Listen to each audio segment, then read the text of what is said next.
Greetings, Scribblers. Welcome back to 5 tips to become a resilient writer. Tip number 3. We're moving right along here. So just a quick recap. As I started the series, this is kind of based on my own writing experiences, specifically in relation to a manuscript. I've just spent 5 years writing and revising and getting to a point where it is very close to being query ready. It's got one more revision in it, but it's really gone through a huge undertaking at this point. Um, so our first tip was that you need to take time away from your manuscript, right? And giving yourself that emotional time and that emotional distance to just really step back and be able to assess it more logically is so helpful and so important. Our second tip was to listen to what people tell you to do, especially if you disagree with it, because there's never any words wasted when you're drafting or when you're revising. And if you take that chance and say, oh, I really don't know if this is the right idea and I kind of disagree with it, but then you do it, no matter what, you're going to learn something. So you're either going to learn, oh, this was a really great thing to do, or wait, this was almost good. And if I tweak it a little bit more, here it is. Or third option, wow, that was horrible. I'm never doing that again. So no matter what, you've learned something about yourself and your writing. So those are my first 2 tips. Tip number 3 is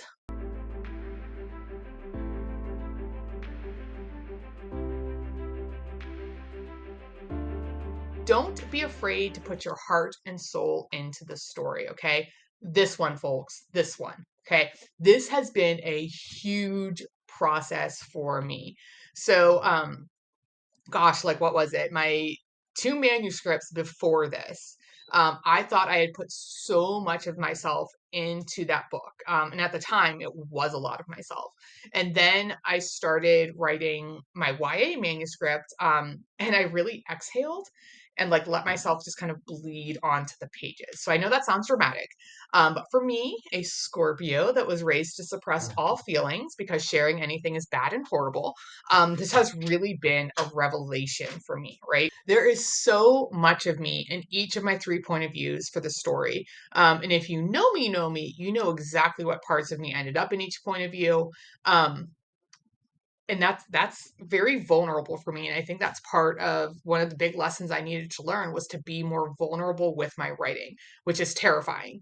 Um, and it's weird because when I read it, I'm like, well, this is so obvious. But the reality is that my potential readers aren't going to know what's me and what's just made up nonsense from my head unless I actually tell them. So learning to allow myself to be more vulnerable in my writing, to be more honest with the words I'm putting down on the page, was really freeing because in the end, they're not going to know. They're not going to know whether this part is true or this part is true or all those different things, little characteristic traits. And I think this is true for most authors is that we do put ourselves onto the page, and we make characters that have some similarities with us because, it's that whole write what you know. And this for me was really uncomfortable when I started doing it. So, like, I've learned that when I get slightly uncomfortable with some of the truths that I'm writing, that I'm doing it right. Because they're truths that I might not even be ready for, but they still need to exist in the world because someone somewhere also needs to hear or read that truth. So although it's terrifying being vulnerable, because like on a personal level, it has objectively never worked out well for me, in real life.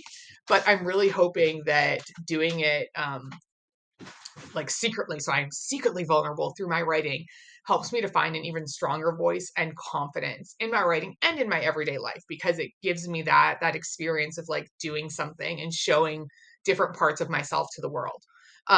The second half of this idea of just putting your heart and soul into the writing is that this is where I get some of the most fantastic praise from my critique partners or agents, even though they pass on something.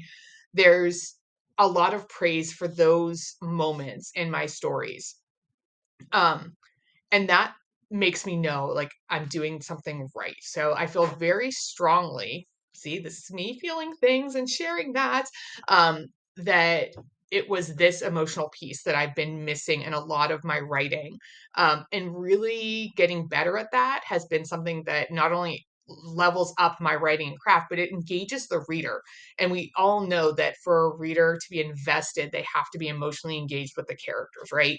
So, sticking myself and my vulnerabilities kind of between every line has really helped me to do that, and I'm incredibly proud of this specific skill that I've really learned and practiced as I've written. So that is tip number 3 for being a resilient writer, is to just let yourself be and exist on the page, and to not be afraid to like get a little deep and a little vulnerable, a little bit uncomfortable with some of the truths that you might be writing, because not only do you need them, but there's somebody out there that needs to read those things too. So please, please throw it all out there, and let yourself experience that emotion on the page.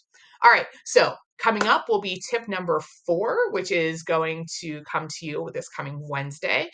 So make sure you come back and get that, and we will see you then. Don't forget to hit the like button to subscribe, and or sign up for my newsletter. The link is in the comments below, and good luck with your writing. Bye, Scribblers.